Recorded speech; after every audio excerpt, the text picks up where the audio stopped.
Hello, good morning students. My self लक्ष्य पवार, आपका अपना बायोलॉजी मेंटर। आज हम वापस आगे कंटिन्यू करेंगे हमारे चैप्टर क्लास 11th का जो है breathing and exchange of gases. इसमें हम आज बात करेंगे लेक्चर 6 की। हम पिछले इसके 5 लेक्चर्स कंप्लीट कर चुके हैं अंडर द निर्माण बैच। तो चलिए देखते हैं आज हम इसके बारे में कि आज हमारा टॉपिक क्या रहेगा। आज हम पढ़ेंगे ऑक्सीजन डिसएसोसिएशन कर्व और दूसरा टॉपिक रहेगा transport of carbon dioxide. Oxygen dissociation curve का मतलब है यहाँ पर ऑक्सीजन और हीमोग्लोबिन की जो बाइंडिंग है वो कितनी होती है। जब ऑक्सीजन हीमोग्लोबिन से ब्रेक होता है तो सैचुरेशन स्टेज क्या रहती है, वो सब हम यहाँ पर डिस्कस करने वाले हैं आज ऑक्सीजन डिसोसिएशन कर्व के अंदर। और दूसरा टॉपिक है हमारा ट्रांसपोर्ट ऑफ कार्बन डाइऑक्साइड, जिसमें हम बात करेंगे कि कार्बन डाइऑक्साइड जो है हमारे टिश्यू से एल्वेलाई तक जब ट्रांसफ़र होती है तो 3 अलग अलग तरह से ट्रांसफ़र होती है। प्लाज्मा में डिसॉल्व होकर के ट्रांसफ़र होती है, बाइकार्बोनेट आयंस के फॉर्म में ट्रांसपोर्ट होती है प्लाज्मा में, एंड बाइकार्बोनेट आयंस के और कार्ब अमाइनो हीमोग्लोबिन के फॉर्म में ट्रांसफर होती है आरबीसी के थ्रू। तो देखते हैं आगे क्या है। यहाँ पर हम बात करते हैं, हमारे 3 बैचेस बहुत ही जल्द लॉन्च हो रहे हैं, निर्माण बैच, पराक्रम बैच और अभ्यास बैच। निर्माण बैच किसके लिए है? क्लास 11th के स्टूडेंट्स के लिए जो क्लास 11th में आए हैं और वो 2027 में नीट को अपीयर करेंगे। नेक्स्ट पराक्रम बैच क्लास 12th के स्टूडेंट्स के लिए जो अभी 11th क्लियर करके 12th में आए हैं और नेक्स्ट ईयर नीट को एग्ज़ाम को फेस करने वाले हैं। अभ्यास बैच ड्रॉपर स्टूडेंट्स के लिए जिनका किसी भी रीज़न से अगर नीट में सिलेक्शन नहीं होता है या नहीं हुआ है और वो दोबारा तैयारी करके नेक्स्ट ईयर 2026 के नीट में अपीयर होना चाहते हैं, तो वो है हमारे अभ्यास बैच। चलिए स्टार्ट करते हैं हमारे टॉपिक्स। तो हमारा टॉपिक है ऑक्सीजन डिसोसिएशन कर्व। यहाँ पर देखिए जो ब्लड होता है, ब्लड में जब ऑक्सीजन मूव कर रही है, CO2 मूव कर रही है, तो हमने बात की थी ऑक्सीजन CO2 मूव कर रही है तो वहाँ पर उनके हम पार्शियल प्रेशर की बात करते हैं। क्या बात करते हैं? PO2, right, partial pressure of oxygen. PCO2 partial pressure of carbon dioxide. तो यहाँ पर अब हम देखेंगे कि हीमोग्लोबिन जब एल्वेलाई से आती है ब्लड में, तो ब्लड में क्या होती है, वो 3 तरह से मूव करती है। 3% ऑक्सीजन मूव करेगी प्लाज्मा में डिजॉल्व होकर, जो कि हमने लास्ट क्लास में पढ़ा था। और दूसरी बात 97% आरबीसी में हीमोग्लोबिन से अटैच होकर के मूव करेगी टिश्यू तक, राइट। तो यहाँ पर 2 तरीके से थे, जरा एक बार देख लेते हैं। हीमोग्लोबिन प्लस O2 का एसोसिएशन हमने पढ़ा था, राइट, इसी तरह का, और हमने उसे क्या बोला था? ऑक्सी हीमोग्लोबिन फॉर्म हुआ था। क्या फॉर्म हो गया था हमारे यहाँ पर? ऑक्सी हीमोग्लोबिन फॉर्म हुआ था। मैंने बताई थी कि ये रिएक्शन कैसी है? रिवर्सिबल। मतलब जब इधर से इधर जाती है ऑक्सी हीमोग्लोबिन बनता है, तो ऑक्सी हीमोग्लोबिन बाद में ऑक्सीजन को रिलीव कर देता है हीमोग्लोबिन यहाँ पे, और वापस हीमोग्लोबिन ऑक्सीजन अलग अलग हो जाते हैं, राइट। तो यहाँ पर इस तरह से देखें, जब रिएक्शन इधर से इधर जा रही है तो यहाँ पर क्या हो गया? हीमोग्लोबिन और ऑक्सीजन का एसोसिएशन हुआ है ना। लेकिन अगर मैं इस रिएक्शन को कहता हूँ इधर से इधर जा रही है, ऑक्सी हीमोग्लोबिन से क्या बन गया? हीमोग्लोबिन और ऑक्सीजन अलग हुआ है, तो इधर से इधर जा रही है, इसको हम क्या बोलेंगे कि यहाँ पर ऑक्सीजन का डिसएसोसिएशन हो गया है। क्या हो गया है? ऑक्सीजन का डिसएसोसिएशन। तो यहाँ पर बच्चों हम ये कहेंगे कि ऑक्सीजन जब हीमोग्लोबिन से बाइंड हो रही है तो क्या कहलाया? एसोसिएशन। और जब ऑक्सी हीमोग्लोबिन से ऑक्सीजन बाहर निकल गई, हीमोग्लोबिन अलग रह गया, तो उसको क्या बोल देंगे हम? डिसएसोसिएशन।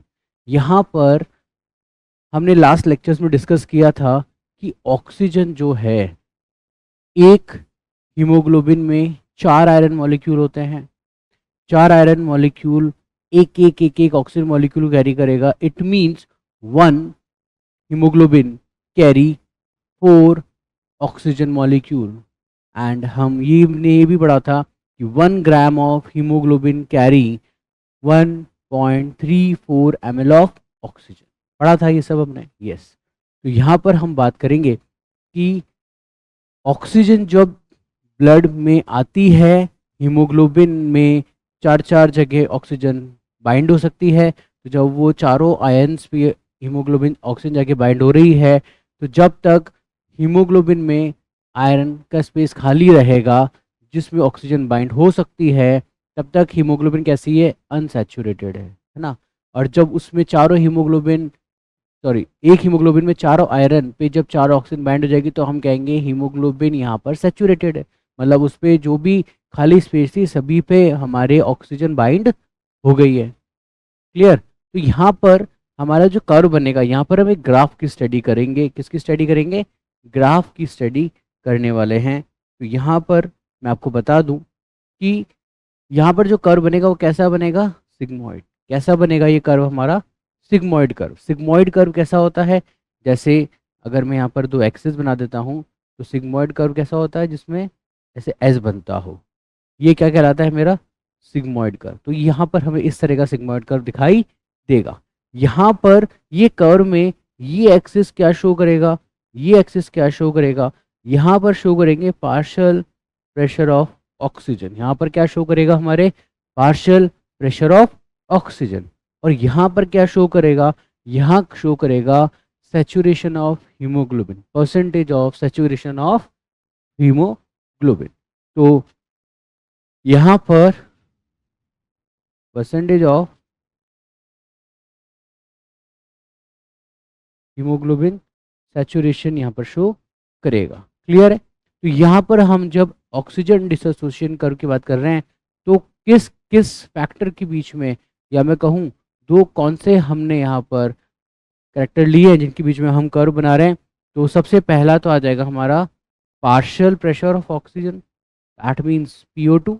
ब्लड में पार्शियल प्रेशर क्या है ऑक्सीजन का। दूसरा क्या रखेगा यहाँ पे, percentage saturation of haemoglobin with O2, कि हीमोग्लोबिन जो है उसने कितना O2 अपने पास एक्सेप्ट कर रखा है। उस बेसिस पे यहाँ पर क्या होगा, हमारे ग्राफ हम प्लॉट करेंगे और इसे ही हम क्या बोलते हैं, ऑक्सीजन डिसोसिएशन कर्व। क्या बोलेंगे इसे हम, ऑक्सीजन डिसोसिएशन कर्व। अब यहाँ पर मैं आपको बता दूं कि हीमोग्लोबिन में ऑक्सीजन जाकर बाइंड होगी तो उसके लिए प्राइमरी फैक्टर क्या होगा, सबसे प्राइमरी फर्स्ट फैक्टर होगा पार्शियल प्रेशर ऑफ ऑक्सीजन। सीधी सी बात है, अगर एल्वियोलाई से ऑक्सीजन निकल के ब्लड में आ रही है और ब्लड में जैसे जैसे ऑक्सीजन बढ़ेगी तो हीमोग्लोबिन की चारों आयरन पे ऑक्सीजन बाइंड होने के चांसेस भी बढ़ जाएंगे। तो जैसे जैसे ऑक्सीजन बढ़ेगी वैसे वैसे बाइंडिंग बढ़ेगी, जैसे जैसे ऑक्सीजन बढ़ी वैसे वैसे हीमोग्लोबिन के आयंस पे ऑक्सीजन की बाइंडिंग बढ़ी। जैसे जैसे बाइंडिंग बढ़ेगी तो हीमोग्लोबिन का फॉर्मेशन बढ़ेगा। क्लियर है मेरी बात, आई मेरी बात समझ में। वापस से मैं आपको समझाता हूँ। देखिए, मैंने कहा ये हमारे एल्वियोलाई है, राइट। इसमें यहां से ब्लड पास हो रहा है। तो जब यहाँ पर PO2 लेवल कितना था, 104, यहाँ पर PCO2 लेवल कितना था, 40, यहाँ पर डीऑक्सीजनेटेड ब्लड में PO2 का लेवल कितना था, 40, राइट। तो जब यहाँ पर क्या है, पार्शियल प्रेशर ज़्यादा, यहाँ पर क्या है, पार्शियल प्रेशर कंपैरेटिवली एल्वियोलाई से कम, तो हमने बोला था कि यहाँ पर जो ऑक्सीजन है वो सीधी अंदर जाएगी। जब वो अंदर जाएगी तो यहाँ पर जो बहुत सारे हमारे WBCs हैं, उन WBCs पे जाकर ये ऑक्सीजन क्या हो जाएगी, बाइंड हो जाएगी। क्लियर है। और जब ये बाइंड होगी तो बाइंड होने से हम ये कहेंगे कि इस पर जो हमें 4 ऑक्सीजन बाइंड होनी थी वो होगी। अगर यहाँ पर ऑक्सीजन ही नहीं आएगी तो क्या बाइंडिंग हो पाएगी, नहीं होगी। जब यहाँ पर ऑक्सीजन ही अवेलेबल नहीं होगी तो बाइंडिंग नहीं होगी। तो प्राइमरी फैक्टर है कि पार्शियल प्रेशर ऑफ ऑक्सीजन, जितना ज़्यादा पार्शियल प्रेशर होगा बाइंडिंग उतनी ज़्यादा होगी। क्योंकि जितना ज़्यादा पार्शियल प्रेशर होगा उतनी ज़्यादा ऑक्सीजन यहाँ से यहाँ पर पास होगी। अब जितनी ज़्यादा पास होगी उतना ज़्यादा क्या होगा, यहाँ पर बाइंडिंग होगी। तो हम ये कहेंगे कि हमारे हीमोग्लोबिन पे ऑक्सीजन की बाइंडिंग के लिए प्राइमरी फैक्टर क्या है, partial pressure of oxygen, that means PO2। ये प्राइमरी फैक्टर है, बट उसके अलावा दूसरे सेकेंडरी फैक्टर्स भी हैं जो इसे इफेक्ट कर सकते हैं। क्या क्या है, जरा जैसे मैं आपको बता दूं, PCO2, जैसे क्या है PCO2, जैसे इसके बाद अगर मैं बात करूं हाइड्रोजन आयंस, राइट। ये कुछ दूसरे फैक्टर्स हैं जो भी यहाँ पर हीमोग्लोबिन सेचुरेशन को क्या करेंगे, यहाँ पर अफेक्ट करेंगे। बट प्राइमरी लेवल पे कौन करेगा, हमारे ओनली और only PO2, that is primary responsible for saturation of haemoglobin, oxy haemoglobin formation, या मैं कहूँ saturation of haemoglobin binding affinity. Clear है मेरी बात? चलिए देखते हैं हमारी थ्योरी क्या बोलती है। थ्योरी बोलती है binding of oxygen with haemoglobin is primary related to partial pressure of oxygen. यही बात कर रहे थे हम कि हमारे प्राइमरी फैक्टर क्या है, partial pressure of oxygen, but उसके अलावा दूसरे सेकेंडरी फैक्टर्स क्या है, PCO2, partial pressure of CO2, ये रहा, right, hydrogen ion and temperature, and temperature. तो यहाँ पर हम अलग अलग फैक्टर्स को यहाँ पर स्टडी करते हैं कि कब कैसे फैक्टर्स इफेक्ट करते हैं, कैसे बाइंडिंग एफिनिटी यहाँ पर बढ़ती है, कम होती है। चलिए हम देखते हैं ग्राफ में। ये है हमारे ग्राफ जो कि NCERT में गिवन है, हम इसी ग्राफ की स्टडी करते हैं। यहाँ पर हमें क्या दिया है, PO2, यहाँ पर क्या मेंशन किया है, partial pressure of oxygen PO2, right. और इधर क्या गिवन है, percentage saturation of haemoglobin with oxygen. Clear है? दो है, इसका ये वाला एक्सेस दिखा रहा है percentage haemoglobin saturation with oxygen, उसकी परसेंटेज दिखा रहा है, ये दिखा रहा है partial pressure of oxygen.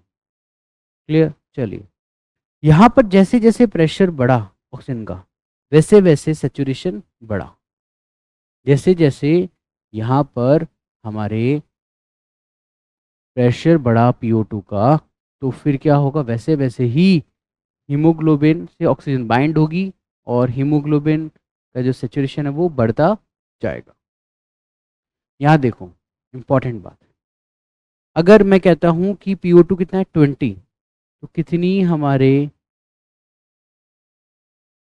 Haemoglobin bind है, ओनली 30। कितनी है, ओनली 30%।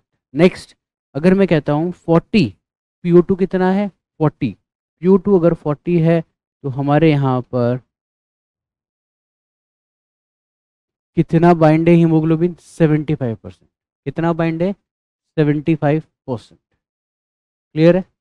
अगर मैं कहता हूँ यहाँ पर पार्शियल प्रेशर कितना है, 60 है, तो यहाँ पर मैं कहता हूँ हमारे सेचुरेशन कितना हो गया, 90%। क्लियर? अगर मैं कहता हूँ 100, पार्शियल प्रेशर कितना हो गया हमारा 100, तो यहाँ पर कितना हो जाएगा हमारा हीमोग्लोबिन बाइंडिंग, अराउंड 97। कितना बैठेगा, अराउंड 97। क्लियर है? क्यों 97, क्यों?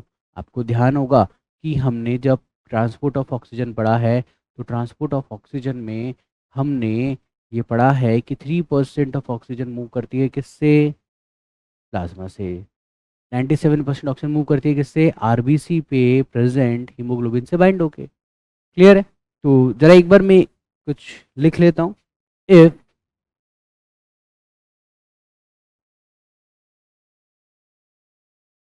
if PO2 is 20,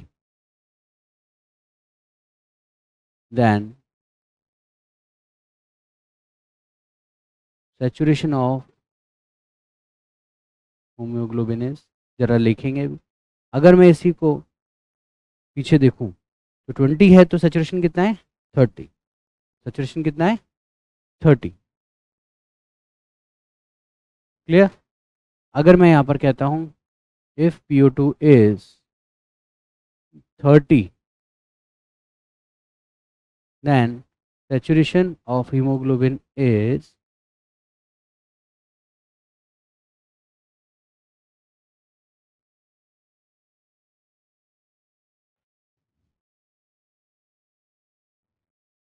यहाँ पर कितना पहुँच जाएगा, around 50. Clear. if PO2 is 40 then saturation of hemoglobin is 75. ये देख लो 40 पे क्या लिखा मैंने, 75. 40 पे कहाँ पहुँच गया था ग्राफ, 75 पे पहुँच गया था ना. 30 पे कहाँ पहुँच गया था ग्राफ, 60. 30 पे कहाँ पहुँचा था ग्राफ हमारा, अराउंड 60. तो हम यही कहेंगे कि जैसे जैसे पार्शियल प्रेशर ऑफ ऑक्सीजन बढ़ा वैसे वैसे हीमोग्लोबिन सैचुरेशन भी बढ़ गया. हुआ नहीं हुआ, लेकिन शुरू में तो तेजी से बढ़ता है, बाद में धीरे धीरे बढ़ता है. तो जब हम आगे देखें तो यहाँ पे जब हमारे क्या पहुँच जाएगा, हमारे ये 100 कितना पहुँच जाएगा, 100. तो 100 पहुँचेगा तो हमारे सैचुरेशन कितना हो जाएगा, वहाँ पर हीमोग्लोबिन का भी 100. लेकिन 100 तो हो जाएगा सैचुरेशन, लेकिन हम बात करेंगे हमारे 97% पार्शियल प्रेशर ऑफ ऑक्सीजन हमारे आर्टरीज में कितना पहुंच जाता है, PO2 95 96. तो उस समय हमारे ये कितना पहुंचेगा, 100. तो if PO2 is 95 and saturation of hemoglobin is almost 100. या हम ये कह दें if PO2 is 100 देन कितना आ जाएगा यहाँ पर, 100. खैर हम जानते हैं कि 97% हीमोग्लोबिन 97 PO2 होता है, तब हमारे ऑलमोस्ट सारी हीमोग्लोबिन क्या हो जाती है, यहाँ पर सैचुरेट हो जाती है. ये हम अच्छे से जानते हैं. तो जरा ये देखो वापस से कर. अब मेरा पास एक क्वेश्चन है कि यहाँ पर ये पोजीशन कब अटेन होगी, राइट. मैं दूसरा भी बोल सकता हूँ कि मेरे पास ये पोजीशन कब अटेन होगी. कोई बता सके तो बताएं. जैसे ये या मैं बात कर लूँगा इसकी. बच्चों एक चीज़ देखो, यहाँ पर एल्वेलाई थी, यहाँ कैपिलरी थी जो मैंने बताया था, यहाँ PO2 कितना था, 40. लेकिन जब PO2 इधर से इधर मूव करा, कहाँ से, 104 से, तो फिर आगे जाकर ऑक्सीजन ब्लड में PO2 कितना आ गया था हमारा, 95 आ गया था. PO2 कितना आ गया था, 95. और समय हीमोग्लोबिन सैचुरेशन कितना आ जाएगा हमारा, 97. क्लियर. तो यहाँ पर ये वो स्टेज कहाँ होगी, एल्वेलास पे. कहाँ पर होगी ये, तो ये हमारे एल्वेलर पे. ये स्टेज हमें कहाँ देखने को मिलेगी, एल्वेलर पे. क्लियर है. इसके बाद अगर मैं इस स्टेज की बात करूँ, किस स्टेज की बात करूँ, इस वाले स्टेज की बात करूँ कि हमारे 75% हीमोग्लोबिन सैचुरेशन होना चाहिए. तो कब होना चाहिए, जब PO2 कितना होगा, 40. PO2 कितना होगा, 40. और हम ये जानते हैं कि जब ये ऐसे घूम के आ रहा था, याद करो मैंने इसको घुमा दिया था, फिर यहाँ पर सेल्स आ गई थी, तो सेल्स में PO2 चली गई थी, तो उसके बाद में क्या था, ये हमारे डीऑक्सीजनेटेड ब्लड था, राइट. और डीऑक्सीजनेटेड ब्लड में PO2 कितना था, 40 था. डीऑक्सीजन ब्लड में PO2 कितना था, 40 था. तो यहाँ पर जब गैसेज एक्सचेंज हुआ इधर से इधर, इधर से इधर, तभी क्या हुआ, प्रेशर 40. तो प्रेशर PO2 कितना हो गया था, 40. एक्सचेंज हुआ था ना, यहाँ से CO2 कहाँ गई, O2 कहाँ चली गई थी, इधर, और यहाँ से CO2 इधर. तो जब इधर प्रेशर इधर से कम हो गया तो क्या हुआ था, यहाँ पर तो हीमोग्लोबिन के साथ ऑक्सीजन ने बाइंडिंग की थी, और क्या बना दिया था, ऑक्सी हीमोग्लोबिन। फिर आरबीसी खुशी खुशी यहाँ पे ऑक्सीजन को अपने साथ लेके जा रही थी, लेकिन जैसे ही वो टिश्यूज तक पहुंची तो टिश्यू फ्लूइड में क्या था, ऑक्सीजन कम थी, ऑक्सीजन ब्लड में ऑक्सीजन ज़्यादा थी, तो हाई प्रेशर से लो प्रेशर की तरफ ऑक्सीजन मूव करी। तो जब यहाँ पर क्या हुआ, डीऑक्सीजनेशन, मतलब हीमोग्लोबिन और ऑक्सीजन की जो बाइंडिंग थी वो ब्रेक हुई, या मैं कहूँ हीमोग्लोबिन और ऑक्सीजन क्या हुए, डिसोसिएट हुए, और डिसोसिएट होकर ही वो कहाँ चला गया, हमारे टिश्यू में चला गया ऑक्सीजन। तो यहाँ पर हीमोग्लोबिन और ऑक्सीजन का बाइंडिंग क्या हो गई, कम, और यहाँ पर प्रेशर क्या हो गया था बाद में, PO2 40। तो यहाँ पर देखो PO2 40 कितना आ गया, 75%। ये कब हुआ हमारा, एट टिश्यू लेवल। कब अटेन हुई है कंडीशन हमारी, टिश्यू लेवल पे। अब याद करो, मैंने पढ़ाया था कि जब ऑक्सीजनेटेड ब्लड हमारे बॉडी में ट्रैवल करता है, जिसमें PO2 कितना होता है, 95 mmHg था, राइट। PO2 कितना था उधर, हीमोग्लोबिन के साथ बाइंडिंग अफिनिटी थी, PO2 कितना था, 95 mmHg था। उस समय पे मैंने क्या बोला था कि जितना भी ब्लड जा रहा है उसका ओनली 25% ही टिश्यू को डिलीवर होगा, 75% डिलीवर नहीं होगा। इसके लिए मैंने एक लाइन लिखाई थी, वो लाइन ये थी कि 100 ml ब्लड कितना कैरी करता है ऑक्सीजन, 20 ml। 100 ml ब्लड कितना ऑक्सीजन कैरी कर रहा था, 20 ml ऑक्सीजन कैरी कर रहा था। और जब 100 ml ब्लड टिश्यू के पास में से निकलता है तो 5 ml टिश्यू को देता है और 75% टिश्यू को नहीं देता। इसका मतलब हीमोग्लोबिन यहाँ पर 25% ही डिसोसिएट होती है, और 25% ऑक्सीजन जो थी वो किधर चली गई, इधर। 75% हीमोग्लोबिन के साथ ऑक्सीजन अभी भी बंधी हुई थी, जिसकी वजह से यहाँ पर पार्शियल प्रेशर क्या था, PO2 का, कम। इसीलिए हीमोग्लोबिन बाइंडिंग एफिनिटी क्या हो गई थी, यहाँ पर कम हो गई थी। आ गई क्या मेरी बात समझ में या नहीं आई।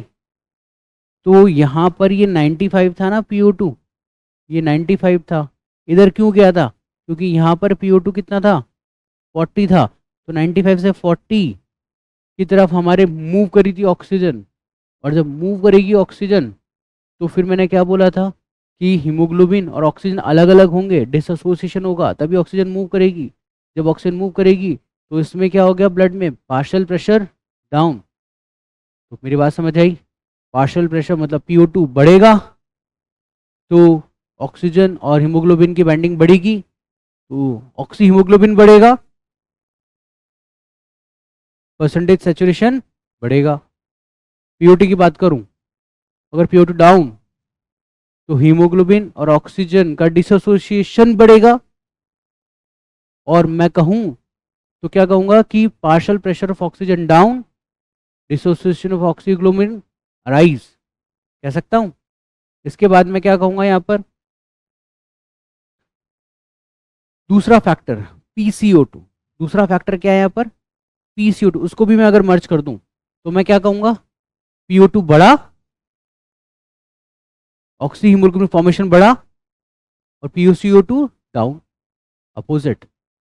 यहाँ पर partial pressure of oxygen, partial pressure of CO2 कैसे होंगे, अपोजिट वर्क करेंगे। PO2 down, dissociation of oxygen oxy haemoglobin increase, PCO2 increase. नहीं है मेरी बात समझ में,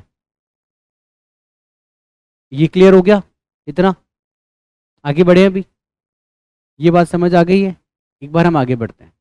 क्लियर, मैं एक बार ये रब कर देता हूँ ताकि जिसको नोट करना है वो एक बार नोट कर लीजिए फटाफट।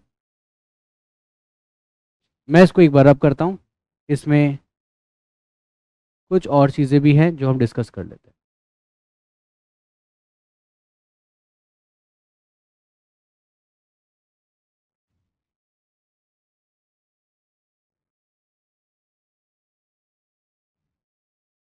देखो, अब बात करेंगे ग्राफ की। ये ग्राफ, ठीक है, अभी ऐसे जा रहा है सिग्मॉइड शेप में, हम जानते हैं। अगर मैं कहता हूँ हीमोग्लोबिन प्लस ऑक्सीजन यहाँ पर इस तरह से अगर रीड करता है, कैसे रीड करता है वो, अगर इस तरह से रीड करता है तो यहाँ पर क्या हो गया, हीमोग्लोबिन ऑक्सीजन बाइंड होके क्या बन गया, ऑक्सी हीमोग्लोबिन बन गया। लेकिन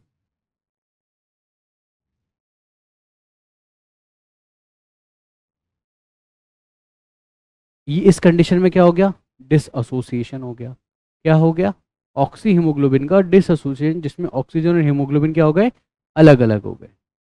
तो देखो इसमें ये ग्राफ है, ये वाला एक्सिस क्या कहता है, ये पॉइंट, ये वाला एक्सिस क्या कहता है, ये पॉइंट, मतलब ऑक्सीजन हीमोग्लोबिन पे आके बाइंड होगी तो क्या बनेगा, ऑक्सी हीमोग्लोबिन बनेगा। तो मतलब अगर मैं कहूं इस ग्राफ को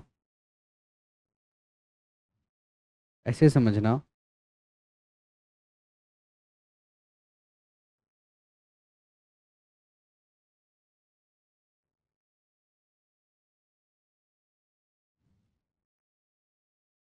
इस तरह से, कहाँ शिफ्ट हो गया ये, ऊपर।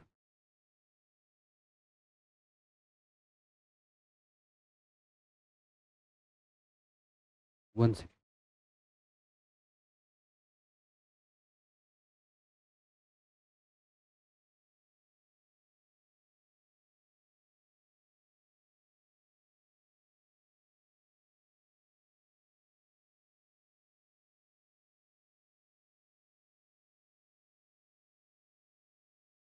या फिर ये ग्राफ इधर शिफ्ट हो जाए, तो हम ये कहेंगे ये ग्राफ या तो इधर शिफ्ट हो गया या फिर ये ग्राफ इधर शिफ्ट हो गया। दैट मीन्स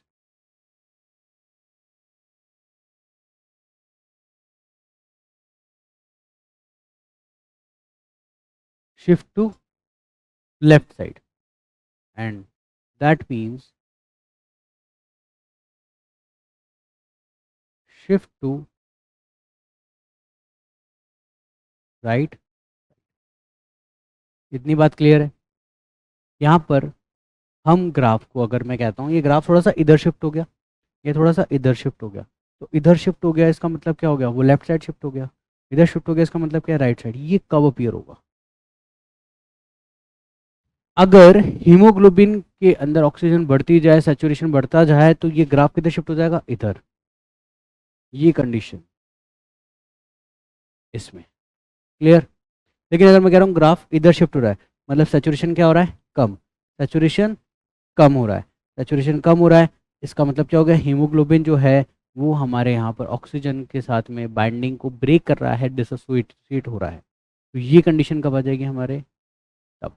तो राइट साइड अगर ग्राफ शिफ्ट होता है तो क्या हो रहा है, डिसोसिएशन बढ़ रहा है। लेफ्ट साइड अगर ग्राफ शिफ्ट हो रहा है तो क्या हो गया हमारे यहाँ पर, सैचुरेशन बढ़ रहा है। ऐसा क्यों हुआ, अगर ये इधर शिफ्ट हो रहा है तो इधर शिफ्ट हो रहा है, इसका मतलब PO2 क्या हो रहा है यहाँ पर, डाउन, तभी तो डिसोसिएशन हो रहा है। और इसका अपोजिट मैंने बताया था, PCO2 क्या हो जाएगा यहाँ पर, बढ़ेगा। PCO2 बढ़ेगा मतलब कार्बन डाइऑक्साइड जा रहा है इसके साथ में, कार्बन डाइऑक्साइड जा रहा है, तो क्या होगा यहाँ पर, कार्बन डाइऑक्साइड जब जा रहा है तो यहाँ पर हम बात करेंगे कि हाइड्रोजन आयन इंक्रीज हो जाएंगे, हाइड्रोजन आयन इंक्रीज। और हाइड्रोजन, क्योंकि यहाँ पर हम जानते हैं कार्बन डाइऑक्साइड किस फॉर्म में वो यहाँ पर ट्रेवल करता है, bicarbonates. 70% of CO2 travel in the form of bicarbonates. तो बाइकार्बोनेट्स में हाइड्रोजन आयन फ्री हो जाएंगे, तो यहाँ पर हाइड्रोजन आयन बढ़ेगा, तो यहाँ पर दैट मीन्स एसिडिटी भी बढ़ेगी। एसिड और बेस, एसिड की तरफ जाते हैं तो क्या होता है, हाइड्रोजन आयन बढ़ता है, बेस की तरफ जाते हैं तो क्या बढ़ता है, हाइड्रोक्सिल OH, हाइड्रोक्साइड बढ़ता है। तो यहाँ पर हाइड्रोजन आयन बढ़ा तो एसिडिटी बढ़ी, एसिडिटी बढ़ेगी। क्लियर है मेरी बात। तो देखते हैं आगे क्या कहते हैं हमारे फैक्टर्स। यहाँ देखो, एक मिनट,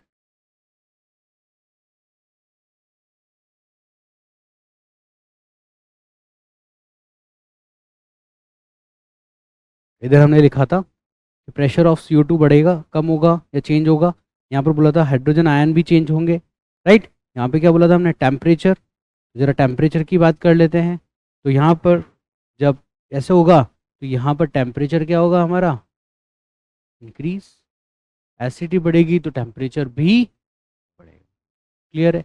लेकिन अगर मैं कह रहा हूँ हमारे ग्राफ किधर शिफ्ट हो गया, राइट साइड, किधर शिफ्ट हो गया वो हमारे लेफ्ट साइड, सॉरी किधर शिफ्ट हुआ, लेफ्ट साइड शिफ्ट हुआ। तो लेफ्ट साइड शिफ्ट होने में यहाँ पर क्या हुआ, PO2 increase, PCO2 down, PCO2 down, hydrogen ions down, hydrogen ions down, तो बेसिडिटी बढ़ेगी और टेम्परेचर डाउन। कितने सारे फैक्टर हैं, बहुत सारे। और primary factor only this, primary factor only this, बाकी सारे फैक्टर सेकेंडरी फैक्टर। क्लियर है मेरी बात। चलिए मैं इसी ग्राफ पर आपको दो डिफरेंट डिफरेंट क्वेश्चंस कैसे आ सकते हैं वो डिस्कस करते हैं, वो मैं बता देता हूँ। जैसे सपोज कीजिए ये है हमारे ग्राफ,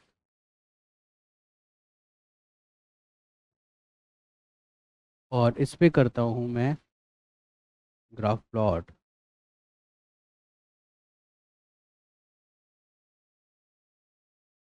सेम यहाँ पर तो परसेंटेज ऑफ हीमोग्लोबिन सैचुरेशन, और यहाँ पर क्या है, PO2। तो मुझे ये बताओ, ये येलो वाला जो ग्राफ बना और जो ग्रीन वाला ग्राफ बना, इनमें से कौन सा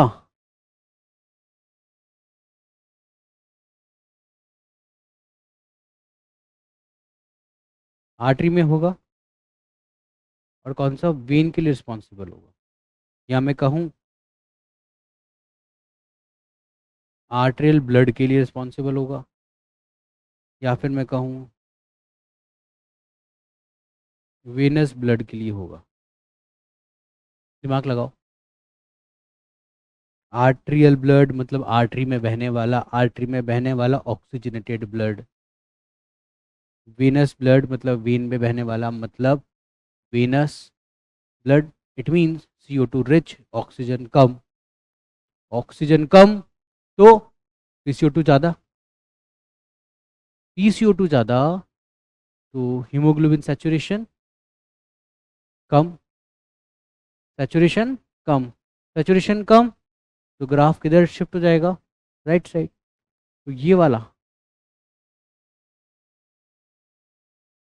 वेनस ब्लड के लिए कौन सा हो गया, ये वाला।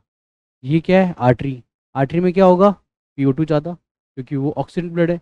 PO2 ज़्यादा होगा तो हीमोग्लोबिन ऑक्सीजन और ऑक्सीजन की बाइंडिंग ज़्यादा होगी तो सैचुरेशन बढ़ेगा। क्लियर। तो ये वाला किसके लिए आ जाएगा, हमारे आर्टेरियल ब्लड। क्लियर है मेरी बात। ये क्वेश्चन पहले के नीट एग्जाम्स में एक बार आया हुआ है, इसलिए हमने इसको यहाँ पर डिस्कस किया है। क्लियर है। सेम पैटर्न पे दूसरा क्वेश्चन फॉर यू।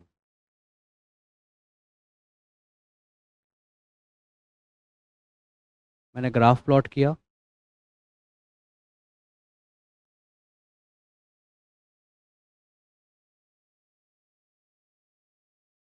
अब मुझे बताओ कि इसमें से कौन सा वाला, ग्रीन वाला कि येलो वाला जो ग्राफ है, कौन सा वाला एक अडल्ट ह्यूमन का ग्राफ है और कौन सा वाला एक फीटस का ग्राफ।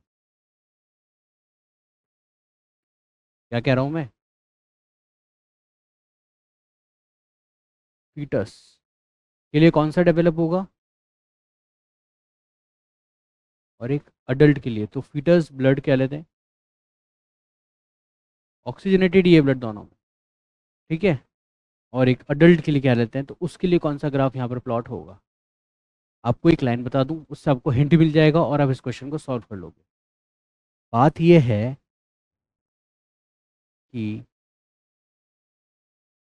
फीटस में जो हीमोग्लोबिन की एफिनिटी होती है, बाइंडिंग एफिनिटी, ठीक है। थोड़ा इसको मैं इधर लिखता हूँ।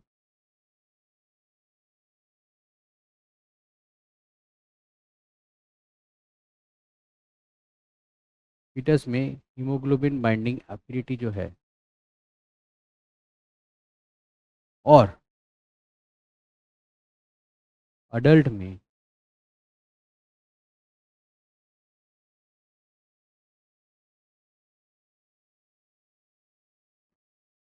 हीमोग्लोबिन बाइंडिंग एफिनिटी जो है वो किसकी ज़्यादा है, किसकी कम है।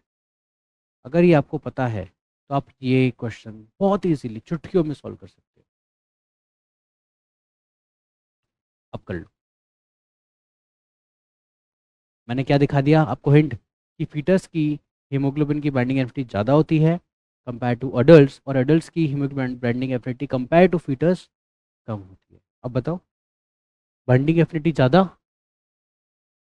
तो हीमोग्लोबिन सैचुरेशन ज़्यादा, हीमोग्लोबिन सैचुरेशन ज़्यादा तो curve shift toward left side. ये इसका बनेगा और ये इसका बनेगा। क्या कहते हो, हुआ नहीं हुआ? मैंने क्या बोला, फीटस की अंदर जो हीमोग्लोबिन है उसकी ऑक्सीजन बाइंडिंग एफिनिटी ज़्यादा है कंपेयर टू अडल्ट। तो जब बाइंडिंग एफिनिटी ज़्यादा होगी तो यहाँ पर सेचुरेशन जल्दी आएगा, और अडल्ट्स के अंदर हीमोग्लोबिन ऑक्सीजन की binding affinity compare to foetus कम होगी। तो हमें दोनों को कंपेयर करना है, तो फीटस की ज़्यादा अडल्ट की कम। तो फीटस में ऑक्सी हीमोग्लोबिन बनने की ज़्यादा चांस होंगे, तो इसका कर्व किधर शिफ्ट होगा, टुवर्ड लेफ्ट साइड, और एडल्ट का किधर होगा, टुवर्ड राइट साइड। क्लियर? तो हमने क्वेश्चन किस पे करा, नॉर्मली हमने देख लिया कि डिसोसिएशन कर्व के फैक्टर्स क्या होते हैं क्या नहीं होते हैं। दूसरा हमने ये देख लिया कि यहाँ पर आर्टरी में कि वेन में किस में एफिनिटी ज़्यादा होगी। सीधी सी बात है, आर्टरी जो ऑक्सीजन ब्लड लेके जाएगी उसमें प्रेशर होता है, partial pressure of oxygen that is 95, और डीऑक्सीजन ब्लड लेके आती है वेन, उसमें होता है PO2 हमारा 40। तो जिसमें ज़्यादा उसमें हीमोग्लोबिन एफिनिटी भी ज़्यादा। आ गया था समझ में ये वाला। दूसरा, फीटस का और अडल्ट का कर लिया। फीटस के अंदर हीमोग्लोबिन की ऑक्सीजन की बाइंडिंग एफिनिटी ज़्यादा होती है, इसलिए उसमें सैचुरेशन जल्दी होगा। जब जल्दी होगा तो कर्व शिफ्ट टूवर्ड लेफ्ट वाला कर्व हम यहाँ पर बात करेंगे कि वो किसका होगा, फीटस का होगा। आ गई ना बात समझ में? चलिए अब हमारी एनसीईआरटी क्या कहती है। एनसीईआरटी कहती है ऑक्सीजन डिसोसिएशन कर्व जो है ये हमारे ब्लड में बहुत सारे इफेक्ट्स को स्टडी करने में हेल्प करता है, जैसे PCO2, हाइड्रोजन कंसंट्रेशन। ठीक है, ये कब हम देख पाते हैं, जब हम बाइंडिंग एफिनिटी देख रहे हैं हीमोग्लोबिन और ऑक्सीजन, और उसी के बेसिस पे हम कहेंगे कि हमारा जो कर्व था या तो वो राइट साइड शिफ्ट हो रहा था, किधर, इधर, या फिर वो शिफ्ट हो रहा था इधर, लेफ्ट साइड शिफ्ट हो रहा था। तो जब राइट साइड शिफ्ट होगा तो वो इंडिकेट करेगा डिसोसिएशन ऑफ ऑक्सीजन को। यस, यही था। दूसरा, शिफ्ट होगा जब किधर, लेफ्ट साइड, तो वो किसको दिखाएगा, ऑक्सीजन और हीमोग्लोबिन को एसोसिएट करेगा और क्या बना लेगा, ऑक्सी हीमोग्लोबिन। क्या बना लेगा वो, ऑक्सी हीमोग्लोबिन। क्लियर है इतनी बात? इतना समझ आ गया? आगे बढ़ते हैं। अगर टिश्यूज में, किसमें, टिश्यू में कौन से फैक्टर फेवरेबल हैं फॉर डिसोसिएशन? यस, जब टिश्यू में ब्लड पहुंचेगा, यहाँ से ब्लड पहुंचा टिश्यू में, तभी तो हीमोग्लोबिन और ऑक्सीजन क्या होंगे, यहाँ पर ब्रेक होंगे। हीमोग्लोबिन और ऑक्सीजन क्या होंगे, यहाँ पर ब्रेक होंगे, और ब्रेक होने के बाद क्या होगा हमारे यहाँ पर, चेंज आएगा। क्लियर है? यही फैक्टर्स याद कर लेते हैं।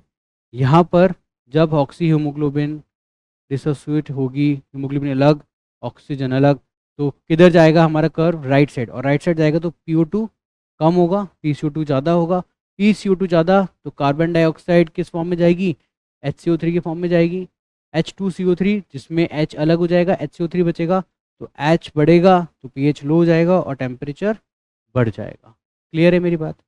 चलिए आगे बढ़ते हैं। अगर यही हम कहें कि हीमोग्लोबिन कहाँ से मूव कर रही है, हमारे एल्वेलाई से, कहाँ से मूव कर रही है, एल्वेलाई के पास में से जा रही है, तो ऑक्सीजन को कैप्चर करेगी, ऑक्सीजन को पकड़ेगी और ऑक्सीजन को बाइंड कर लेगी। जब ऑक्सीजन को ऐसे बार बार पकड़ लेगी तो अपने सारे आयंस के ऊपर क्या करेगी, वो सैचुरेशन करेगी, और उस केस में हमारा कर्व शिफ्ट हो जाएगा किधर, लेफ्ट साइड शिफ्ट हो जाएगा। और लेफ्ट साइड शिफ्ट होगा तो PO2 हाई है तो PCO2 तो कम होना ही होना है, और PCO2 कम हो जाएगा तो H प्लस आयंस कम हो जाएंगे, H प्लस आयंस कम होंगे तो बेसिडिटी बढ़ेगी, और इसके अंदर टेम्परेचर भी क्या हो जाएगा हमारा, लो हो जाएगा। इसमें टेम्परेचर क्या हो जाएगा हमारा, लो, सॉरी, इसमें टेम्परेचर लो हो गया, इसमें टेम्परेचर हाई हो गया, इधर कंसंट्रेशन लेस हो गई, इधर कंसंट्रेशन हाई हो गई, इधर PCO2 बढ़ गया, इधर PCO2 लो हो गया, इधर लो PO2, इधर हाई PO2, सब अपोजिट, लेफ्ट गया तो कुछ और, राइट गया तो कुछ और। क्लियर है, लेफ्ट गया तो कुछ और, राइट गया तो कुछ और, मतलब opposite action.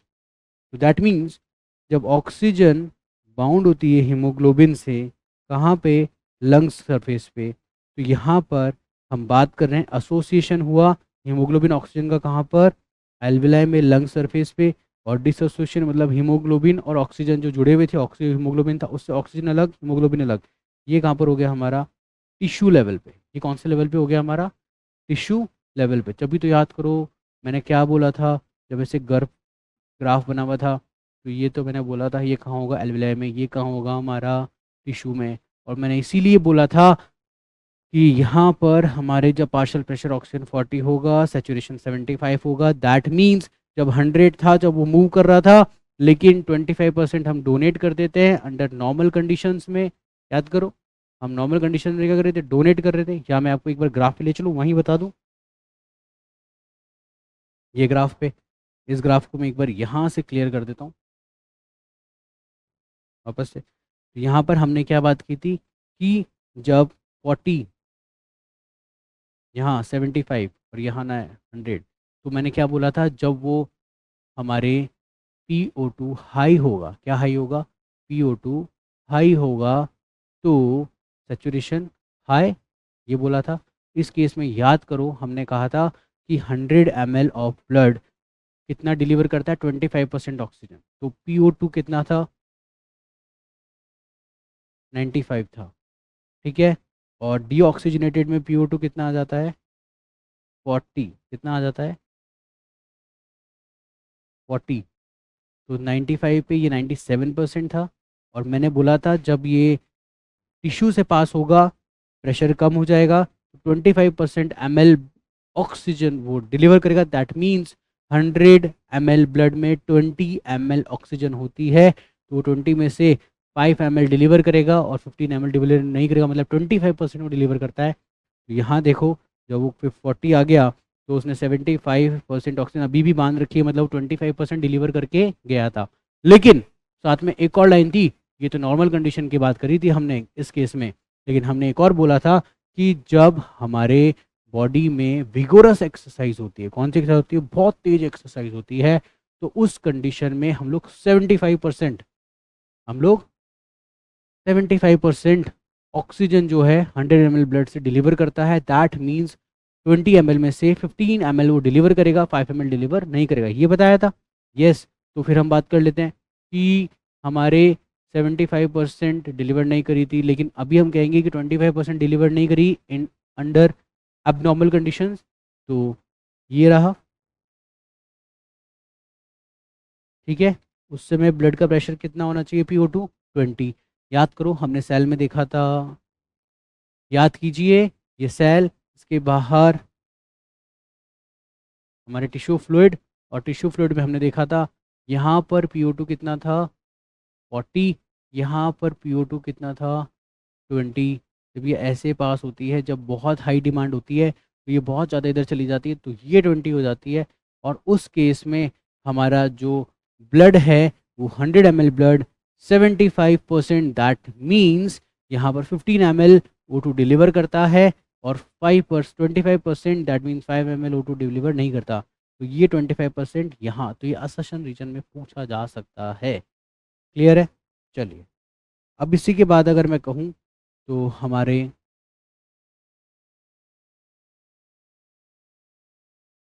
Oxygen dissociation curve खत्म हो गया। इसके बाद हमारा नेक्स्ट टॉपिक है transport of carbon dioxide. Transport की बात करें तो CO2 जो है ब्लड में 3 तरह से ट्रांसपोर्ट होती है, ये मैंने आपको शुरू में बताया। 7% प्लाज्मा में डिसॉल्व होकर के, ठीक है। दूसरा मैंने बताया 70% प्लाज्मा में बाइकार्बोनेट्स के फॉर्म में, ठीक है, एंड द रिमेनिंग 20 से 25% जो है वो आरबीसी में जाती है। आरबीसी में क्या बनाती है, बाइकार्बोनेट्स बनाती है, और सॉरी आरबीसी में जाती है, आरबीसी में जाके हीमोग्लोबिन पे जो आर है उससे अटैच होती है और कार्ब अमाइनो हीमोग्लोबिन बनाती है और फिर मूव करती है। ये ध्यान रखना, एक डिफरेंस ये है कि ऑक्सीजन भी हीमोग्लोबिन से अटैच होती है और मूव करती है, CO2 भी हीमोग्लोबिन से अटैच होती है, मूव करती है, पर दोनों की हीमोग्लोबिन पोजीशन अलग होती है। मैं कहूँगा कि ऑक्सीजन जो है हीमोग्लोबिन पे आयरन से अटैच होकर के मूव करती है, और CO2 जो है वो हीम पार्ट से नहीं, किससे, ग्लोबिन मतलब उसका जो प्रोटीन स्ट्रक्चर है उससे बाइंड होकर के मूव करती है। मतलब O2 आयरन से बाइंड होकर मूव करेगी, CO2 यहाँ पर ग्लोबिन लॉन्ग स्ट्रक्चरल चेंज जो थी उससे बाइंड होकर के मूव करेगी। दोनों अलग अलग CO2 O2 के अलग अलग लोकेशन से हीमोग्लोबिन पे जहाँ पर वो बाइंड होती है और अपने आप को कैरी करती है आरबीसी के साथ साथ। चलिए तो यहाँ पर CO2 की बात कर लेते हैं। CO2 मूव कहाँ से कहाँ होगी, मेनली टिश्यू से लंग्स तक। कहाँ से होगी, कहाँ तक, टिश्यू से लंग्स तक। तो जब टिश्यू से लंग्स तक जा रही है तो कौन सा ब्लड होगा, वो हमारा डीऑक्सीजनेटेड ब्लड। कौन सा होगा, वो हमारा डीऑक्सीजनेटेड ब्लड। यहाँ पर मैंने बोला 7% CO2 ट्रांसपोर्ट होगी, किसके थ्रू होगी, प्लाज्मा। उसमें कैसे होगी, ये डिजॉल्व फॉर्म में जाएगी। कैसे जाएगी, ये डिजॉल्व फॉर्म में ट्रांसफर होगी। 20 से 25% CO2 हीमोग्लोबिन के साथ बंधेगी, और हीमोग्लोबिन से बंधेगी तो क्या कहलाएगा, वो कार्ब अमाइनो हीमोग्लोबिन। ये कार्ब अमाइनो हीमोग्लोबिन में अमाइन वर्ड जो आ रहा है दैट रिप्रेजेंट कि कार्बन डाइऑक्साइड जो है हीमोग्लोबिन पे प्रोटीन का जो पार्ट होता है उसमें NH2 वाला जो अमाइन ग्रुप है उस अमाइन ग्रुप पे जाके अटैच होती है, इसीलिए उसको बोलेंगे कार्ब अमाइन हीमोग्लोबिन। क्या बोलेंगे उसको हम, कार्ब अमाइन हीमोग्लोबिन। दोबारा बोल रहा हूं मैं, क्या, CO2 हीमोग्लोबिन पे, जैसे ये मैंने बताया था ना आपको, ये हीमोग्लोबिन का स्ट्रक्चर है, तो ये तो आयरन वाले पार्ट हो गए, इन पे तो सिर्फ ऑक्सीजन बाइंड होगी। ये जो टेल है इस पे यहाँ होगा NH2 और इसी से बाइंड होगी हमारी CHO2, और इसका जो ये कॉम्बिनेशन बना है इसको क्या बोलेंगे हम, कार्ब अमाइनो हीमोग्लोबिन। हीमोग्लोबिन के प्रोटीन पार्ट के अमाइन ग्रुप से CO2 बाइंड होती है और ट्रैवल करती है। क्लियर है, जितनी ज़्यादा बाइंड होगी उतना ज़्यादा PO2 बढ़े, PCO2 बढ़ेगा, जितना कम बाइंड होगा उतना ज़्यादा PCO2 कम हो जाएगा। तो यहाँ पर PCO2 मतलब बाइंड होगा हीमोग्लोबिन से, ये डिपेंड किस पे करेगा, PO2 पे। किस पे डिपेंड करेगा, क्योंकि PO2 जो है अगर वो छोड़ेगी नहीं हीमोग्लोबिन को तो CO2 बाइंड नहीं होगी। ठीक है, तो bulk of CO2, maximum CO2 जो है वो 70% किससे बाइंड होती, किस में जाती है, प्लाज्मा में, पर डिजॉल्व होके नहीं जाएगी, रिएक्शन करेगी और बाइकार्बोनेट के फॉर्म में जाएगी। रिएक्शन करेगी और बाइकार्बोनेट के फॉर्म में जाएगी। यहाँ पर जो CO2 है वो H2O के साथ रिएक्ट करती है, और CO2 जब H2O के साथ रिएक्ट करती है तो क्या बनाती है, H2CO3। क्या बनाती है, H2CO3। फिर वो आगे ब्रेक होती है HCO3 minus and hydrogen ions में। किसमें ब्रेक होती है वो, HCO3 minus and hydrogen ions में। And this reaction is catalysed by carbonic anhydrase. ये रिएक्शन किससे कैटेलाइज्ड होती है, हमारी कार्बोनिक एनहाइड्रेस। जरा देखो डायग्राम, मैं आपको सारी बता देता हूँ। सबसे पहले तो मैं आपको यही कहूँगा कि हमारे जो ऑक्सीजन CO2 जो जा रही है, फर्स्ट ये रहा जाने का मोड इसका, ठीक है। दूसरा मोड हम बात कर लेते हैं, जो ये फर्स्ट कितना जा रहा था, 7%। ये कितना जा रहा था हमारा यहाँ पर, 7%। ये रहा हमारा सेकंड मोड, जिसमें कितना जा रहा था, ये 20 से 25%। तीसरा मोड ये वाला है जिसमें 70% जाएगा बाइकार्बोनेट्स के फॉर्म में। किसके फॉर्म में जाएगा, ये बाइकार्बोनेट्स के फॉर्म में। यहाँ देखो CO2 आई, टिश्यू से निकली, टिश्यू से ये ब्लड कैपिलरी है, ब्लड कैपिलरी में ये हमारे RBC है, तो सीधा इधर बाहर क्या भरा होगा, प्लाज्मा भरा होगा। तो यहाँ पर CO2 आई, CO2 प्लाज्मा में डिजॉल्व हो गई और मूव कर गई। कितना, 7%। डिजॉल्व CO2 डिजॉल्व हो जाएगी, CO2 किसमें, प्लाज्मा में, कितनी है, 7% है। दूसरा भी देख लेते हैं, ईजी है। CO2 हीमोग्लोबिन से बाइंड होगी, क्या बनाएगा, कार्ब अमाइनो हीमोग्लोबिन क्या बनाया इसने, HbCO2, that means carb amino haemoglobin. और कार्ब अमाइनो हीमोग्लोबिन HbCO2 जो है ये कब बनेगी, जब हमारे ये HbO2 में O2 अलग Hb अलग होगा तब। क्लियर है, आगे बढ़े। इसके बाद हम देख लेते हैं ऑक्सीजन यहाँ फ्री करेगी हीमोग्लोबिन को, तभी आगे प्रोसेस हो पाएगा। उसका रीज़न बताऊंगा कैसे। यहाँ पर CO2 वाटर, CO2 और वाटर यहाँ पर मूव कर रहे हैं, H2CO3 बना रहा है, H2CO3 से फिर HCO3 माइनस और H प्लस बना रहा है। तो यहाँ पर हम कहेंगे ये क्या बन गया हमारा, बाइकार्बोनेट। ये क्या बन गया हमारा, HCO3 बाइकार्बोनेट। उसके अलावा CO2 वाटर के साथ क्या बना रहा है, H2CO3, तो क्या बन गया HCO3 और H प्लस, सेम बना। बट यहाँ प्लाज्मा और यहाँ RBC दोनों जगह पर एक एंजाइम होता है जिसको बोलते हैं कार्बोनिक एनहाइड्रेज। क्या बोलेंगे, कार्बोनिक एनहाइड्रेज। तो कार्बोनिक एनहाइड्रेज जो है प्लाज्मा में बहुत कम होगा बट CO2 में बहुत ज़्यादा होता है। जब बहुत ज़्यादा होगा तो बहुत ज़्यादा अमाउंट ऑफ CO2 को वो जल्दी जल्दी ब्रेक करेगा, इसलिए लिखा मैंने फास्ट। इसलिए क्या लिखा है यहाँ पर, फास्ट रिएक्शन होगी। किसकी प्रेजेंस में होगी, कार्बोनिक एनहाइड्रेज की प्रेजेंस में होगी। और ये फास्ट रिएक्शन जब हो रही है जल्दी जल्दी CO2 वाटर मिलके H2CO3 बना रहे हैं, HCO3 और H प्लस बना रहा है। सेम इधर भी हो रहा है, पर इधर भी एंजाइम है पर इधर बहुत कम एंजाइम है, इधर भी एंजाइम है पर इधर बहुत ही कम एंजाइम है। क्लियर है। तो यहाँ पर ये जब दोनों रिएक्शन बन रही है तो जो यहाँ से हीमोग्लोबिन आया और ये जो हाइड्रोजन आयन आया, ये हाइड्रोजन और हीमोग्लोबिन मिलके क्या बनाता है, haemoglobinic acid HHB। That means haemoglobinic acid, HHB क्या कहलाया, हीमोग्लोबिनिक एसिड। तो यहाँ पर ये हीमोग्लोबिन और हाइड्रोजन मिलकर क्या बना रहे हैं, हमारे हीमोग्लोबिनिक एसिड बना रहे हैं। और ये हीमोग्लोबिनिक एसिड के फॉर्म में हमारे यहाँ पर क्या करती है, हीमोग्लोबिन बाइंड हो जाती है और HCO3 के फॉर्म में, हमारे बाइकार्बोनेट्स के फॉर्म में सबसे ज़्यादा अमाउंट ऑफ CO2 यहाँ पर ट्रैवल करती है, जो कितनी थी 70%। कितनी थी 70%। तो ये रही। तो हमारे HCO3 जो है रेड ब्लड सेल में भी है, HCO3 जो है यहाँ पर हमारे कहाँ पर है, प्लाज्मा में भी है, दोनों में है। पर यहाँ पर जो HCO3 रेड ब्लड सेल में थी ये बाद में क्या निकल जाती है, बाहर प्लाज्मा में निकल जाती है। कहाँ पे निकल जाती है, प्लाज्मा में। तो देखो HCO3 मतलब नेगेटिव आयन्स बाहर बहुत ज़्यादा बढ़ रहे हैं, तो बाहर आयन का ग्रेडियंट बहुत ज़्यादा हो जाएगा, नेगेटिव आयन बहुत ज़्यादा हो जाएंगे, नेगेटिवली चार्ज बाहर आयन ज़्यादा है। तो उसके एवज में क्या करते हैं, कंपनसेट करने के लिए यहाँ पर क्लोरीन को एंटर करा देते हैं। तो क्लोरीन जब एंटर करती है तो उसको बोलते हैं क्लोराइड शिफ्ट। क्या बोलते हैं इसको, क्लोराइड शिफ्ट। यहाँ पर जब क्लोरीन एंटर करेगा तो आरबीसी की सेल मेम्ब्रेन पे जो ट्रांसपोर्ट प्रोटीन्स होती है, जिन्हें हम ट्रांस मेम्ब्रेन भी बोलते हैं, ट्रांस मेम्ब्रेन प्रोटीन भी बोलते हैं, उसके थ्रू जब ये ट्रांसपोर्ट होगी अंदर, तो क्लोरीन तो अंदर की तरफ, बाहर HCO3 नेगेटिव आयन्स गए हैं, अंदर आयन आया है, तो यहाँ पर आयन बैलेंस करने के लिए क्लोराइड शिफ्ट कंप्लीट किया जाता है। और ये क्लोराइड शिफ्ट कहाँ होगा, हमारे टिश्यू लेवल पे, मतलब टिश्यू से जब ब्लड में ऑक्सीजन आई है तब होगा ये। और क्लोरीन क्या वापस बाहर जाएगा, यस जाएगा। क्लोरीन जब वापस बाहर जाएगा, जब यहाँ पर HCO3 का आयन बाहर कम होगा तो ये क्लोरीन वापस बाहर चले जाएगा और उसको बोल देंगे रिवर्स क्लोराइड शिफ्ट। ये कहाँ होगा, एल्विलाई पे। क्लियर है मेरी बात। तो आपको डिफरेंट डिफरेंट CO2 के ट्रांसपोर्टेशन के जो मेथड्स हैं वो समझ आ गए होंगे कि CO2 कैसे गई, CO2 फास्ट कहाँ गई, CO2 स्लो कहाँ गई, ठीक है, कौन सा एंजाइम था, कार्बोनिक एनहाइड्रेज था, ठीक है, 7% CO2 का डिजॉल्व होकर के।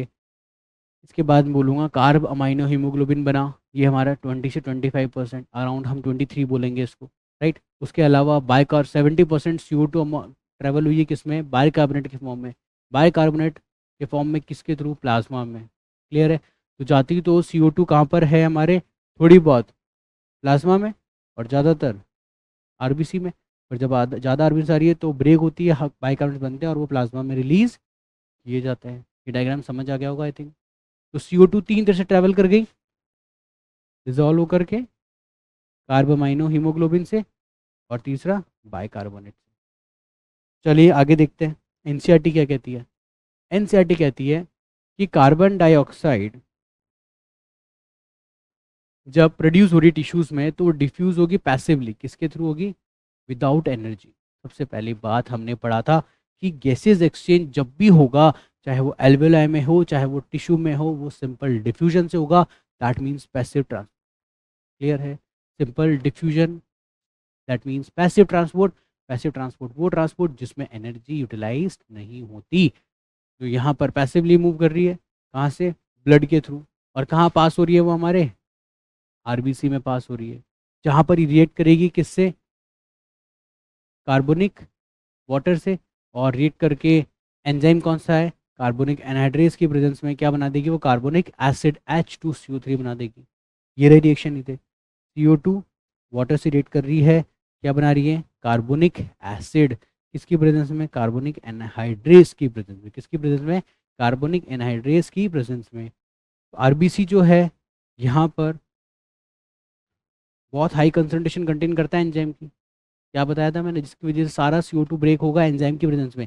और मैं आपको बता दूं कार्बोनिक एनहाइड्रेस फास्टेस्ट एंजाइम है, कैसा एंजाइम है ये, फास्टेस्ट एंजाइम। तो यहाँ पर इसके बाद नेक्स्ट कार्बोनिक एनहाइड्रेस जो है वो मल्टीपल, वो थोड़ा बहुत कहाँ होता है, प्लाज्मा भी होता है, और थोड़ा सा प्लाज्मा होता है, तो वहाँ पर भी इस रिएक्शन को ये परफॉर्म करने में हेल्प करता है, लेकिन सारी को नहीं करता। क्लियर है, तो ये माइन्यूट क्वांटिटी में कहाँ होता है, सेम इन प्लाज्मा 2। क्लियर।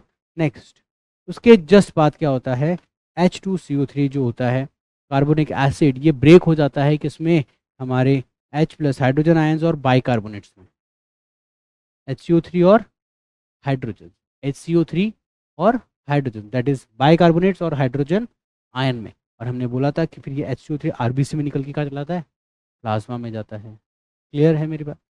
चलिए मैं आपको एक बात बता दूं, उस डायग्राम में यहाँ पर आपने देखा कि HCO3 यही है, ये जब प्लाज्मा में आ गया, तो प्लाज्मा में आने के बाद में तो जो प्लाज्मा में हमारे सोडियम थे इसे रिएक्ट करता है और क्या बना लेता है, NaHCO3, सोडियम बाइकार्बोनेट, क्या बना लेगा ये हमारा, सोडियम बाइकार्बोनेट बना लेगा, और इसी फॉर्म में ये ट्रैवल करेगा। तो ये वाला प्रोसेस कहाँ होगा, हमारा प्लाज्मा में, कहाँ पर होगा, हमारे यहाँ पर प्लाज्मा में। देख लीजिए आगे, तो हाइड्रोजन आयन जो है रिलीज हुआ कार्बोनिक एसिड से, कंबाइन करेगा किससे, हीमोग्लोबिन से, और क्या बनाएगा, हीमोग्लोबिनिक एसिड, क्या बना देगा वो, हीमोग्लोबिनिक एसिड। यहाँ पर ध्यान रखो मैंने ये बताया था, हाइड्रोजन आयन रिएक्ट कर रहा है किससे, हीमोग्लोबिन से, तो क्या बना रहा है वो, हीमोग्लोबिनिक एसिड, क्या बोलेंगे इसको,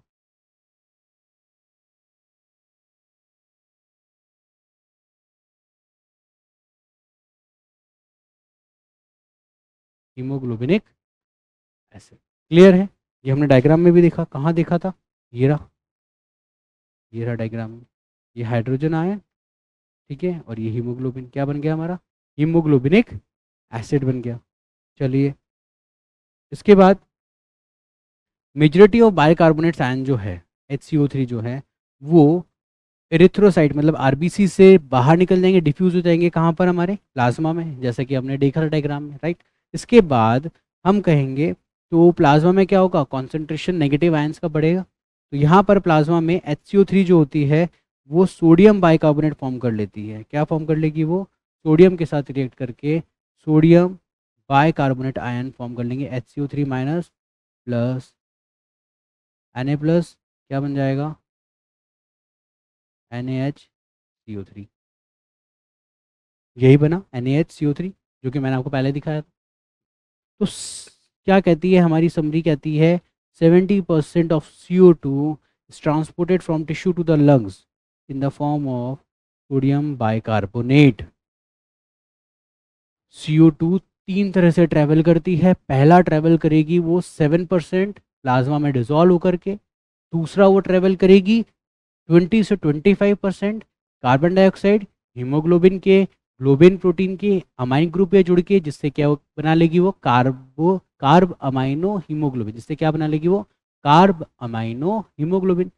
तीसरा जब वो यहाँ पर हम कहेंगे कि 70% CO2 ट्रैवल करेगी किस फॉर्म में, सोडियम बाइकार्बोनेट के फॉर्म में। सोडियम बाइकार्बोनेट कैसे बना, CO2 प्लस वाटर, क्या बन गया, carbonic acid, that means H2CO3, then carbonic anhydrase की प्रेजेंस में हुई ये एक्शन, इसके आगे कार्बोनिक एनहाइड्रेस फिर इसको ब्रेक करेगा किसमें, hydrogen ion plus HCO3। HCO3 कहाँ चला गया हमारा, प्लाज्मा में, और प्लाज्मा में क्या था हमारा, सोडियम, तो सोडियम के साथ वो रिएक्ट करेगा और क्या बना लेगा, NaHCO3। समझ आ गया। Clear. Transportation of CO2, transportation of O2 हमने पहले ही पढ़ लिया था। ट्रांसपोर्टेशन ऑफ O2 का जो पार्ट था ऑक्सीजन डिसोसिएशन कर्व, वो हमने यहाँ पढ़ लिया था, ठीक है। उसके बाद में हमने क्या पढ़ लिया, ट्रांसपोर्ट ऑफ CO2। तो मैं कहूँगा कि हमने ऑलमोस्ट आज का जो टॉपिक था वो कंप्लीट कर लिया। अब हम देखते हैं नेक्स्ट क्लास में क्या पढ़ेंगे, दो चीज़ें पढ़ेंगे, ठीक है। नेक्स्ट क्लास में पढ़ेंगे हम रेस्पिरेशन कैसे रेगुलेट होता है, और ऊपर से हम कुछ इंपॉर्टेंट प्रैक्टिस क्वेश्चंस करेंगे। अब आते हैं दो डिसऑर्डर्स हमारी बॉडी जो क्वेश्चंस पर बेस्ड है। हिकअप्स क्या होता है? हिकअप्स मतलब हिचकी आना, कहते हैं ना हिकअप्स, राइट। हिकअप्स क्यों होता है? हिकअप्स हमारे जो डायफ्राम है, इस डायफ्राम के इम्प्रॉपर मूवमेंट की वजह से हो रहा है। मतलब ये कॉन्ट्रैक्ट रिलैक्स तो हो रही है, बट ये प्रॉपरली नहीं हो रही, झटके से हो रही है, जर्की। तो जब झटके से अगर इनकम्प्लीट इंस्पिरेशन हो रहा है तो उसका कारण क्या है? Improper movement of diaphragm. और उससे क्या कॉज होता है? हमारा हिकअप्स। उससे क्या कॉज होता है? हमारा हिकअप्स। क्लियर है। दूसरा आता है एल्टीट्यूड सिकनेस। आपको लगता है कि आप पहाड़ों पे जा रहे हो, आपको सांस लेने में तकलीफ आ रही है, राइट। होता है ये क्यों? मैं यहाँ रहता हूँ तो मेरे आसपास एयर का प्रेशर बहुत अच्छा है, बहुत अच्छी एयर है, बहुत अच्छा अमाउंट ऑफ ऑक्सीजन है एयर का इसमें, ठीक है। बहुत अच्छा अमाउंट ऑफ ऑक्सीजन है तो मैं अच्छे से अमाउंट में ऑक्सीजन लेता हूँ, मेरी बॉडी को सही अमाउंट में ये ऑक्सीजन मिल जाती है। लेकिन अगर मैं हाई एल्टीट्यूड पे चला गया तो मेरी बॉडी ऊपर जाऊँगा तो एटमॉस्फेयर में ऑक्सीजन कंटेंट क्या हो जाएगा? कम। कम होगा तो मैं इनहेल करूँगा तो ऑक्सीजन क्या जाएगी? कम। बॉडी को अमाउंट ऑफ ऑक्सीजन मिलेगी कम, तो क्या होगा? मेरी बॉडी घबराएगी तो सही ना। तो इसमें क्या होगा? एल्टीट्यूड सिकनेस बोलते हैं। क्या होता है इसके अंदर?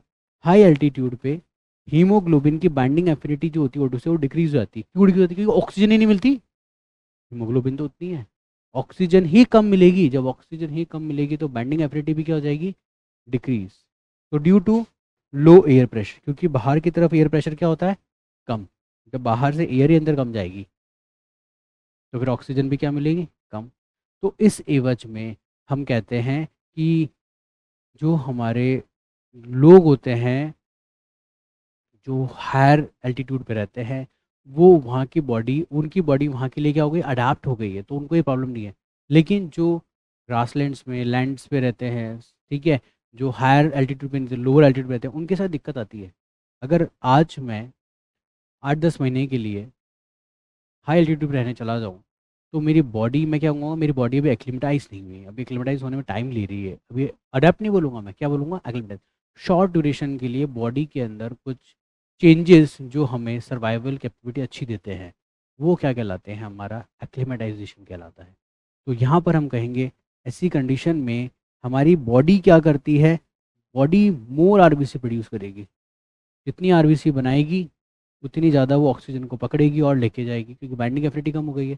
तो ज़्यादा ऑक्सीजन तो ज़्यादा, सॉरी, ज़्यादा आरबीसी तो ज़्यादा पकड़ेगी वो भी O2 को, और ज़्यादा लेके जाएगी। क्लियर है मेरी बात? तो एल्टीट्यूड सिकनेस की बात कर रहे हैं, हाई अमाउंट, मतलब हाई लेवल पे जाने के लिए जाते हैं हम। तो वहाँ पर क्या होता है? हाई लेवल पे जाने पे हमारी बॉडी में सांस लेने में दिक्कत आती है। उसका रीज़न यही है, क्योंकि वहाँ पर एयर प्रेशर कम होता है। एयर प्रेशर कम होगा तो बॉडी में एयर कम जाएगी, और कम जाएगी तो आरबीसी से बाइंड कम होगी, और बाइंड अगर कम हुई तो क्या होगा? बॉडी के सेल्स तक कम पहुँचेगी। यही है हमारे एल्टीट्यूड सिकनेस। तो बहुत सारे इस पर भी प्रैक्टिकल भी क्वेश्चन आ जाते हैं कि जब कोई पर्सन राजस्थान से शिमला गया तो उसको सांस लेने में दिक्कत आई, उसका रीज़न क्या है? राइट। उसका रीज़न क्या है? उसका रीज़न यही है कि हमारे बॉडी में आरबीसी जो है उसमें हीमोग्लोबिन बाइंडिंग एफिनिटी कम है, क्योंकि बाहर एयर प्रेशर कम है, इसी वजह से सांस लेने में दिक्कत आती है। तो यहाँ पर एल्टीट्यूड सिकनेस को ख़त्म करने के लिए बॉडी क्या करती है? आरबीसी का प्रोडक्शन बढ़ा देती है। आरबीसी बढ़ेगी तो हमारी बॉडी में ऑक्सीजन ज़्यादा बाइंड होगी, और फिर हमारी बॉडी की नीड ख़त्म हो पाएगी, या नीड पूरी हो पाएगी। क्लियर है? इसके बाद चलते हैं नेक्स्ट टॉपिक, हम क्या पढ़ेंगे? Regulation of respiration. एंड हमारे पिछले साल के जितने भी 5-6 साल में PYQs हैं इस चैप्टर से, वो हम यहाँ पर डिस्कस करेंगे। क्लियर है? तो मिलेंगे बहुत ही जल्द हम नेक्स्ट क्लास में। बस मैं आपको एक बार रिमाइंड करा देता हूँ कि हमारे डिफरेंट डिफरेंट बैचेस, निर्माण बैच, पराक्रम बैच, अभ्यास बैच हमारे लॉन्च हो रहे हैं, और आप जल्दी से अपने अकॉर्डिंग अपने सूटेबल बैचेस में एडमिशन लीजिए। 11th में है तो निर्माण बैच, 12th में है तो पराक्रम बैच, प्रॉपर है तो अभ्यास बैच। जल्दी से अपने अपने यहाँ पर एडमिशन लॉक कीजिए।